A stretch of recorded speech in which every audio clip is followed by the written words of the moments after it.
1873, Peter B. Baines established a claim to 160 acres surrounding the spring.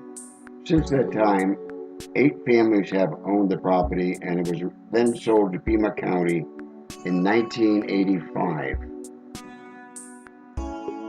The story of Agua Caliente is about the spring. It makes this an oasis. Today, if you want water, we just turn on the pumps.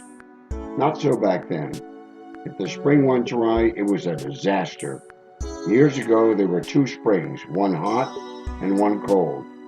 And the farmer, to improve the flow, dynamited the springs, and the opposite happened. The flow was cut in half, and the hot springs were now lukewarm. In 2009, the drought was so severe that the flow rate went from 100 gallons per minute down to 5 gallons per minute. In 1857, the U.S. Army put a camp at the springs to protect the settlers from the Apache Indians. For many years, it was a hot springs resort and an orchard which produced fruit for 80 years. Recently, it has become a popular regional park.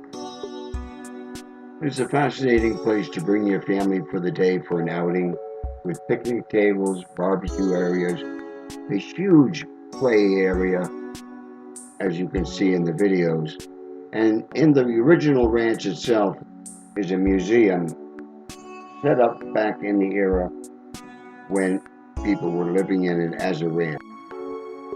The wildlife paths take you throughout the park, and there's plenty of things to see.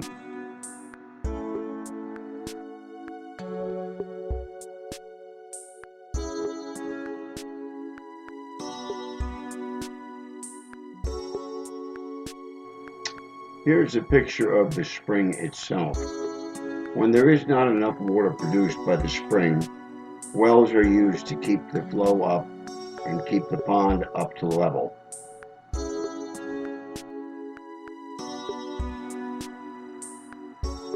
As you can see, it's a beautiful park, and you should put it on your to-do list and stop by and see it, and certainly bring the children.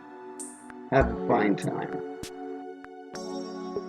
This is a picture of the ranch house, and we go inside, and that is pretty much a museum today, and also administrative offices.